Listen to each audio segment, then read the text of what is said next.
से कहे से कहतड़ा कि यारे बाबू सोना कहीं कहीं छाव दे देबे हम। सो भाई लोग कैसे हो आप लोग। आपके भी दिमाग में छाया होगा सॉन्ग को देखकर कि Pawan Singh power star super star इस गाने से कितने पैसे कमाए होंगे। क्या आप इस बात से अंदाजा लगा सकते हैं? आज की इस वीडियो में सारी चीज आपको क्लियर बताएंगे। इससे पहले हमारे चैनल को पहली बार देख रहे हो चैनल को सब्सक्राइब करना, वीडियो को लाइक करना। चलिए वीडियो को स्टार्ट करते हैं। सो गाइस, जैसा कि पिछले महीने आप लोगों ने देखा खेसारी लाल की एक न्यू सॉन्ग आई थी, तबला सॉन्ग आई थी जो 40 लाख में शूट किया गया था और 40 लाख पैसे लिया गया था जिसके की।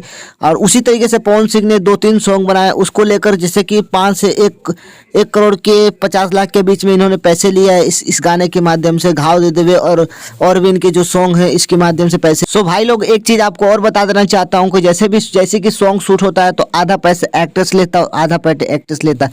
सबसे ज्यादा पैसे जब कमाने वाला इंसान होता है वो डायरेक्टर होता है, जो कि प्रोड्यूसर होता है। इससे भी कम ही नीचे पैसे कमाते हैं जो कि हीरो को लोग होते हैं जो पैसे कम कमाते हैं। तो इससे अंदाजा लगा सकते हैं कि इस सॉन्ग की शूटिंग कितने में हुआ होगा और कितने पैसे लिया होगा। आई होप कि वीडियो आपको बहुत पसंद आया होगा। चैनल को सब्सक्राइब करके ऐसी इंटरेस्टिंग वीडियो आप सभी के साथ मिलती रहेगी। थैंक यू सो मच, देखते रहिए वीडियो को।